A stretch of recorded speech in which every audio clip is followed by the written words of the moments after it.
Welcome back. It's day 3, the halfway point of the conference. I'm glad you're all still here with us. As we continue to chart our course this week, we will spend some time talking about groups within the homeless and at-risk population of veterans that have been minoritized, marginalized, and or underserved. I spent a lot of time this weekend thinking about Juneteenth becoming our newest national holiday. If you don't yet know what Juneteenth is, I'm not going to tell you today. I'm going to tell you, ask your Google, ask your friends, or get on YouTube and search Juneteenth and Harry Jones for some of the very best in-depth explainers on the significance of U.S. colored troops going to Texas to force slaveholders to free some of the very last slaves. I think a lot about the fact that it wasn't really just General Granger showing up and everyone was free, right? It was Black soldiers and sailors who cared deeply and showed up to do the really hard work of enforcing the Emancipation Proclamation and forcing the then governor of Texas and his rebel troops out into Mexico so the slaves there could be free-ish, right? And so there are a lot of lessons, I think, when you think about that, right? I think a lot about the importance of decolonizing what we know about history, the ways that transitions, whether from slavery to freedom or from military service to veteran status, need to be well supported, right? And resourced so that they can occur successfully. I think a lot about the fact that, the colored troops really chose to serve in order to save those who were enslaved. And in some part, to save the Union, right? To bring it back all together. And I think to some degree, there's a lot of magic in the hope that drove them to show up, to liberate their people and bring Texas back into the Union. And I certainly hope that all of you think about that magic and how you can apply it to your work with veterans exiting homelessness. We all know it's no mistake, right, that Black veterans are overrepresented in the homeless population. Native Hawaiian and Pacific Islander veterans are the most likely to become homeless. Transgender veterans, not shockingly, are 3 times more likely to experience homelessness than non-trans veterans. Women veterans are one of the fastest growing groups within this population, trying to navigate a system that was never really built to meet their needs. And aging veterans are also an important segment, I guess, of this group with some really unique needs that aren't necessarily met as well as they could be. So when we think about what we do about all of this, right, we know this shouldn't be. We know that we can chart a course towards better for these people, and we should. So programs to serve unhoused veterans need to focus, right? We need to focus on all of these things, on racial equity, on other types of equity, whether gender, age, etc., so that we can ensure that we're not leaving anybody behind, creating services that don't respond to the needs of the people we're trying to help. We can't end homelessness or get to a place of housing justice if we can't address racial justice and other injustices within the world around us. And so I want to talk a little bit and touch on this briefly, right? But there are a lot of aspects of this journey that all of us should be focused on together. And if you're not, there is no better day than the present to start. I'm just going to put that out there. Right? So there are things that you can do. You can look at external factors like demographics on client outcomes. You can make a public commitment to DEI-focused activity and work. You can figure out how to operationalize that commitment and look at your internal structures and operations. You can think about how you hire, train, and retain staff and board members.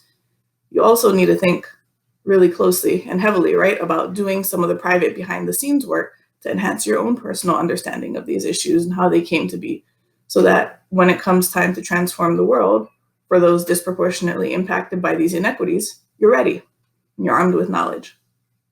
As someone working in the system, I think you know as well as I do that we certainly don't want to leave anybody behind. We need to let our hope for a better world for veterans drive us towards a focus on equity in housing.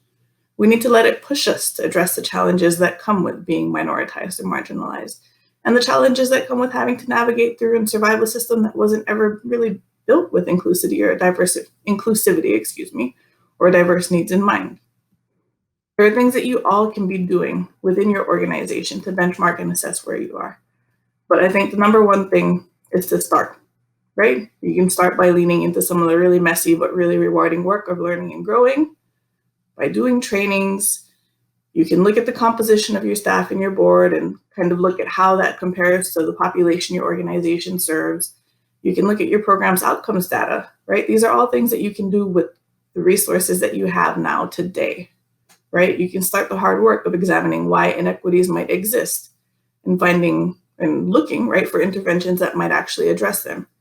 And you can also find better ways to integrate really intentionally, right, the input of those with lived expertise in homelessness, poverty, and other related issues to inform some of what you do. Ultimately, it's on us, right? It's on us to do the hard work of decolonizing our understanding of history. It's on us to lean into some of these challenging conversations that we need to have about race and equity. It's on us to do right by the veterans we serve by recognizing and celebrating their differences in order to provide better care and support. It's on us to find the magic in showing up for veterans experiencing and at risk of homelessness. If we let our hopes push us toward righteous action, we can chart a course toward a fairer world, one where who you are has no impact on your housing outcomes or your experience when you seek help. Today's opening session speakers, Anthony Love from the U.S. Interagency Council on Homelessness and Dr. Ted R. Johnson of NYU's Brennan Center for Justice, will share insights on these two topics. And we also have some really great workshops for you today, focused on external equity measures, internal organizational equity work, along with serving aging and rural or tribal veterans. Last but not least, I do want to close my part of this opening section with the daily research drop. Today, we're featuring a set of podcasts done by one of my very favorite people in this space, Dr. Roger Casey of the National Center on Homelessness Among Veterans. The podcast focus in on having conversations around bias, diversity, and race, and they are really helpful tools for you to lean on and learn from if you're at the very beginnings of this journey or if you're sort of wading through it and are trying to navigate it. I thank you all for coming today. Thank you, Catherine. My name is David Higgins, Communications Associate at Nchb, and it is my honor to introduce our next speaker. Anthony Love currently serves as Interim Executive Director of USICH. Mr. Love previously served as Deputy Director at USICH, where he was responsible for coordinating the state and local work of the council and served as the lead on veterans issues for the council. Anthony has almost 25 years of experience in homelessness, veterans, and poverty issues. He holds a BA in broadcast journalism from Texas State University, and a Master's of Public Administration from the University of Missouri, Kansas City. Welcome to NCHV 21 Executive Director Love. Thank you so much, David. Definitely appreciate that introduction. And hello to everyone. I'm so glad to be with you today. As David said, I'm Anthony Love, the Interim Executive Director of the United States Interagency Council on Homelessness, better known to a number of you as USICH. First, I want to thank Catherine and the remarkable team at the National Coalition for Homeless Veterans for this opportunity to speak today and for the incredible work that NCHV does every day to prevent and end homelessness among veterans. Also, I want to say thanks to all of you for viewing and listening today for your efforts and commitment around this critical mission. I want to talk to you briefly about who we are as a council and hopefully reassure you that we are committed to ending homelessness by promoting evidence-based approaches and centering racial equity to end homelessness once and for all. So USICH operates within the executive branch to coordinate and catalyze the federal response to homelessness. We are the only federal agency whose sole mission is focused on ending homelessness. And despite all the things that happened over the past couple of years, I just want you to know that the agency is back to focusing on the mission and work of ending homelessness. We will do this by partnering, coordinating, and promoting the implementation of evidence-based practices and centering racial equity in the federal plan to end homelessness. The Biden administration believes in the evidence behind housing first and strives for a day when housing is treated as a right and not a privilege. It is directed by the belief that people deserve basic necessities without question and guided by the data that shows this is an effective strategy for helping people address other problems that contribute to their homelessness. Additionally, USICH understands and believes that by working to create structured and resource partnerships between and among federal agencies is not only smart, but necessary. Also, we recognize that by working with cities and states through our exceptional and capable regional team, who assist communities to use federal resources so that plans and actions are consistent with data, research, and local needs, this will set the stage to ensure that all homelessness consistently decreases, including veterans' homelessness. Moreover, years of data indicates that homelessness is disproportionately high among Black, Indigenous, Alaska Native, Pacific Islander, and Latinx people. Of course, these disparities look different across the many communities and populations being served. And therefore, homeless service systems must examine all policies, priorities, and strategies and ensure that they are implemented using a racial equities lens and ensure racial inequities do not continue. The administration believes that we must focus on policy solutions at the federal, state, and local levels, as well as within homelessness service systems in ways that address structural racism and actively dismantle disparities. USICH is committed to prioritizing and furthering our position as a federal leader in equity-focused approaches to preventing and ending homelessness and championing such approaches across our spheres of influence. We will abide by the commitments made in President Biden's executive order to advance racial equity and support underserved communities. This includes USICH supporting communities and centering strategies that advance racial equity in their efforts to end homelessness locally. So we will also contribute to, advise, and learn from national stakeholders like Nchb and our federal partners at VA, who are committed to rooting out racial inequity and putting policies in place to ensure all veterans have equitable access to services and equitable outcomes that end their homelessness. We will also contribute to policy guidance on racial equity work through collaboration with our federal and national partners. And as we consider the development of a federal strategic plan, we will ensure that this plan centers equity by consulting with national, federal, state, and local partners and people with lived expertise. This is far from an exhaustive list of the work that we have ahead.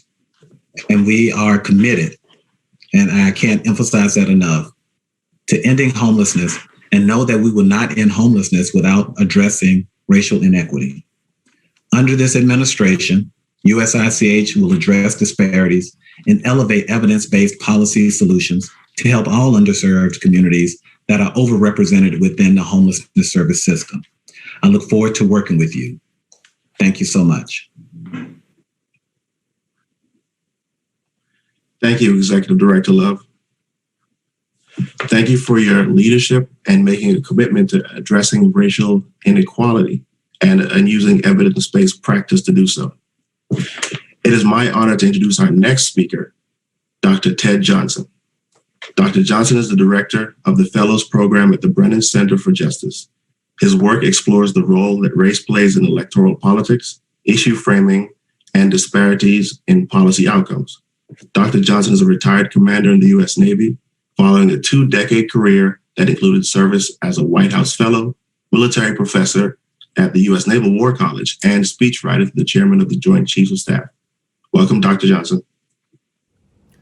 Good afternoon.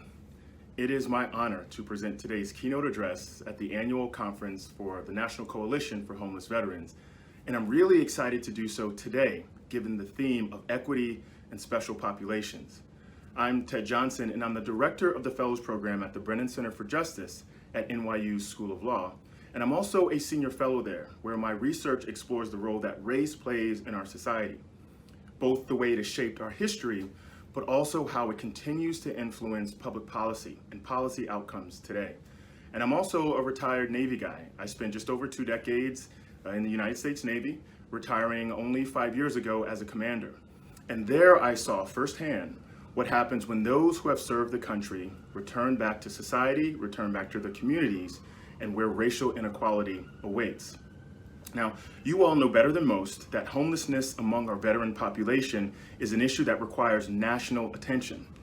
And you also know that racial disparity exists within our homeless veteran population. That is, people of color, veterans of color, are more likely, disproportionately so, to be homeless among our veteran population than others. For example, Black Americans make up about 13% of the nation's population. And in our current military makeup, Black Americans are about 15 or 16%, which is to say that Black people are overrepresented in military service in today's military. What is also true is that Black people, and frankly, people of color, are overrepresented in our homeless veteran population. We have to ask ourselves why that is. The issue is not that there is a problem with veterans of color. The issue is that racial inequality continues to present challenges to the nation we want to be, a nation that values equality and liberty and opportunity. So what I want to do today is to talk to you about the threat that racism poses to our American values and the requirement, the obligation that we all have to reduce racial inequalities so that we can be a nation that lives up to its ideals. And I want to begin by telling you a story about a man named Jehu Grant.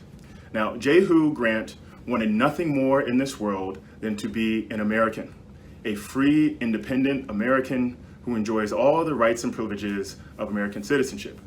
The problem was that the year was 1776 and the United States was still working out with Great Britain exactly what an American was during the Revolutionary War, of course. The other problem is that Jehu Grant was an enslaved black man in Rhode Island.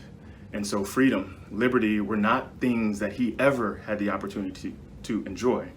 And so Jehu Grant left the plantation where he was enslaved, escaped, and walked from Rhode Island to Danbury, Connecticut, in order to join the army, Washington's army, to fight for the nation's independence.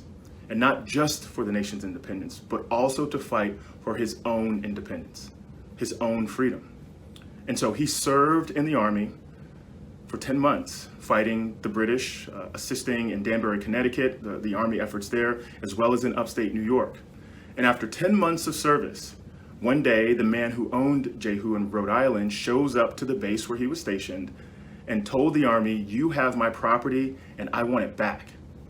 And the army acquiesced. They returned Jehu Grant to enslavement, where he would spend the next several decades of his life in slavery. Now, some 50 years after this, the Congress, the United States Congress, passed a law that said pensions would now be granted to those veterans who served in the Revolutionary War and the War of 1812. And especially for those that served in the Revolutionary War, the war that gave our nation its sovereignty, its independence, those, if you served at least 6 months, you would get some form of pension. And if you served up to 2 years or more, you would get full pension for the rest of your life. Now, Jehu Grant, having served 10 months, 50 years earlier in the Revolutionary War, warranted a pension. And so he petitioned the United States government for the pension that he had earned. And this was the response to that petition. Services rendered while a fugitive from your master are not recognized. And the petition was denied.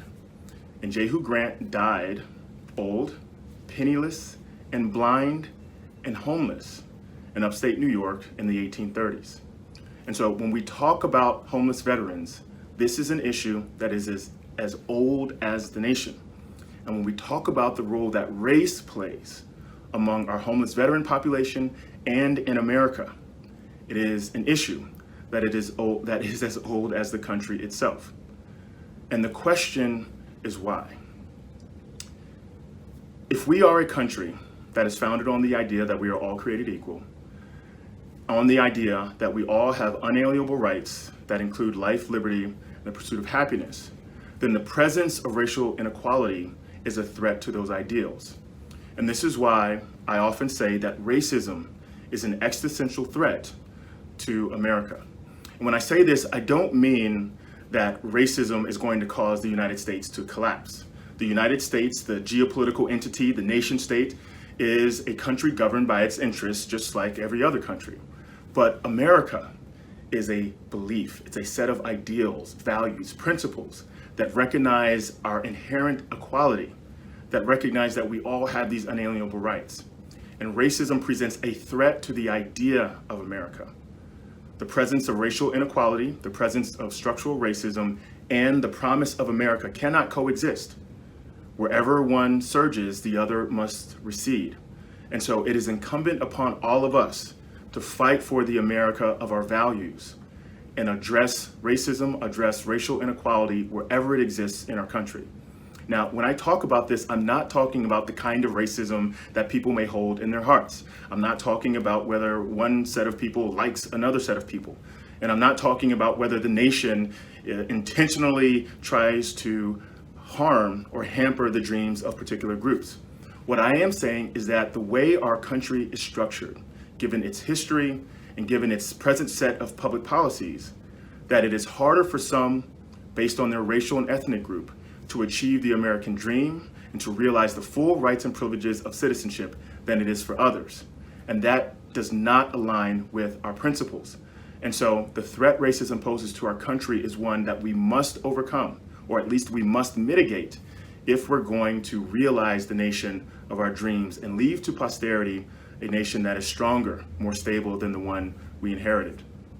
Now, let's think a little bit about what it will require to address this inequality. I think that we need to create a multiracial national solidarity. And what I mean by this is that we must create connection across differences, across color, across race, ethnicity, religion, regions, language, etc., in order to hold the state accountable when it fails to deliver on its obligations. So national solidarity is when a people, diverse as we are, as large as we are, come together over a moral cause, a cause of justice, in order to hold the state accountable when the state is in breach of the social contract. And this is what's necessary if we're going to adequately address racial inequality, and certainly if we're going to reduce racial disparities writ large, and particularly among our homeless veteran population. How can we create this difference? There are a range of things that I think will contribute to this, including civic education, reforming some of our institutions. But the thing most pertinent about what I want to talk about today is the role of citizenship and the role of the military, and particularly service to country. So on the question of citizenship, if you look across our nation's history, no matter your racial group, your ethnic group, you will find a people who have struggled to be included in who counts as a true and real American, who has access to the full rights and privileges of citizenship. And that citizenship has excluded many white Americans, white immigrants, those from Native America, those from Eastern Asia, across the world who have immigrated here, as well as those who were enslaved here, and even women were prevented the right to own property or vote for much of our nation's history. And so all of these groups, despite the fact that they did not have access to the democracy that we hold dear today, still fought for the country, both in uniform and out of it. And this is what I call superlative citizenship. And this is when people are willing to fight for a nation, even when the nation doesn't treat them and doesn't treat them fairly, justly, and doesn't extend to them the rights and privileges of citizenship. And this is evidenced, especially among people of color, the way our nation has treated immigrants in the past, the way we have treated enslaved Black people and Black Americans during Jim Crow. Even in those times, despite all evidence to the contrary, those groups held faith in the American promise and served the country. Many died for the country in the hopes that one day it would realize the promise inscribed in our national documents, in our Declaration, in our Constitution. The other part of this is the question of service. Now, I, as I mentioned, served in the military, and it's there where I was introduced to so many Americans from so many different walks of life that I never would have met otherwise. All of the social science shows us today that most of our social circles, professional circles where we live, where our kids go to school, are segregated by race. And something like more than 80% of us only have one person or zero people of a different racial or ethnic background in our immediate social circle. And so we are segregated as a country despite all of the socially segregated, despite all the laws that forbid the de jure sort of segregation. And what this means is that when problems of race, when racial tensions flare up, when questions of racism arise in our country, we don't have enough exposure to people who are different from us to be able to overcome that difference. And things like service to country, especially in the military, allows us to break down those divisions, to break down those walls, to get to know our fellow Americans and be resilient to appeals from those who would try to exploit racial tensions in order to divide us. So where does that leave us for today? It is incumbent upon all of us today to leave this conference knowing that we must be proactive in our desire to get to know more Americans, especially those that are not like us, that belong to different racial groups than us, and to recognize that the presence of racial inequality hampers our ability to achieve the America of our dreams, the America inscribed in our sacred documents. For the last 3 or 4 years while working in Washington, D.C., there's a parkway that I drive to arrive at the office. And as I was coming to the office this morning, which is my first time here in just about a year, and as I have seen in the years prior, I saw a black man living under the passway, the parkway, under the bridge.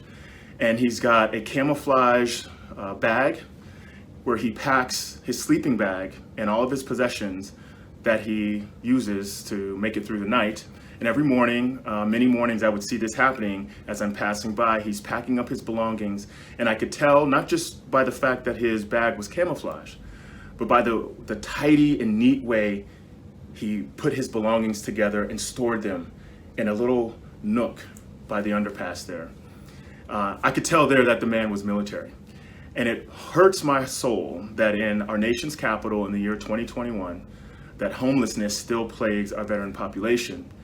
And it really bothers me that by virtue of this man's skin, he is more likely to be homeless, even if he's a veteran in our country today. So the charge for all of us, the mission for all of us as we leave today, is to prioritize the racial inequality, addressing the racial inequality in our systems, in our structures, and in our homeless veteran population. Not because race is the only thing that matters, but because the presence of racial inequality is a sign that points us to the places where the United States is falling short of living up to the promise of America. This is a mission that we have inherited from our forefathers. It is a mission that requires much sacrifice and forbearance, and it is a mission that we are well suited to undertake if we have the courage to do so. And I believe that courage exists in the country today. The question is, will we act on it? Thank you so much for being here today. I wish you a great conference, a great conversation about the problems challenging America and about the willpower we have to overcome them. And I look forward to working with you and continuing the work of realizing our promise, the promise that we have fought for since our nation's inception. Thank you. Thank you, Dr. Johnson, for joining us today and for challenging us to work together to achieving racial equality. Each year, NCHV honors the commitment and service of a few of the many deserving organizations and individuals helping homeless veterans across the nation. Please welcome Steve Benz, Chair of NCHV's Board of Directors, as he presents the Meritorious Service Award. Hi, I'm Steve Benz. I'm the Board Chairman of NCHV. And first off, let me welcome all of you to our 2021 virtual conference. We're glad to have you here, and thank you for the work that you do for veterans every single day. I've got the pleasure to go ahead and provide a couple of Meritorious Service Awards to two people who are very important to us here at NCHV, two board members who, after 9 years of service, will be resigning from the board. The first one is Tori Lyon. Tori has been a great asset to homeless veterans through her work every day in the state of New York relating to homeless veterans, but also her time at NCHV, where she has been an active member of our finance committee, which gives us the ability to go ahead and have the funding we need to run the operation that we have. She's participated in our government relations committee and provided great insights into VA programs and how they impact all of you out there.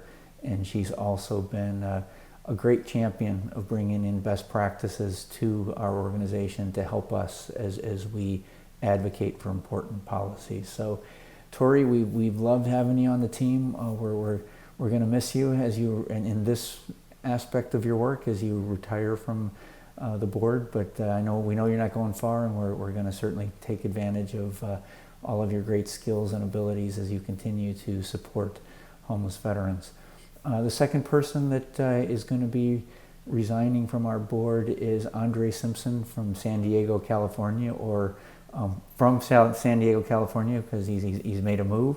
Andre has been just a tremendous asset to NCHV in so many regards, none the least of which Andre, he has been with us for 9 years, not the least of which he's been the head of our Diversity and Inclusion Committee for several years. And he has really helped us as we have worked to improve in those aspects as an organization ourselves with our board and our staff, but also in the policies and the activities that we can undertake to really help people who are underserved and increase the focus on equity for so many of our veterans who need us to get better in helping everyone have access to all our programs and to address issues that they may face in certain challenges. So we are going to greatly miss Andre in that effort. He, as I mentioned, he has just been a star in getting us focused on that. He too, though, will not be going far, and we will be tapping into his abilities for many, many years to come. So, thank you to both of you, Tori and Andre. Thank you for your tremendous service. Once again, thank you to everyone who's on the phone today. We hope you're enjoying this virtual conference. We look forward to actually being back in person with all of you as fast as we possibly can be. But we're working through it this time this way again. And thank you for your support and your participation. Love to hear feedback on all of it from you guys, and any way that we can continue to help you do your jobs out there. So once again, one more time, thanks again to Tori and Andre for the great work that you've done here at NCHV. Wishing you guys all the best. Take care, everyone. Thank you, Steve. Before we leave, I'd like to give you an overview of today's sessions. 2 of the workshops focus on equity. The first one discusses equity in program outcomes for veterans, while the second examines equity within internal operations. The other 2 workshops today provide in-depth looks at underserved populations, rural and tribal veterans, and aging veterans. We'll finish out the day with a wellness session of Tai Chi. Thank you and enjoy the sessions today.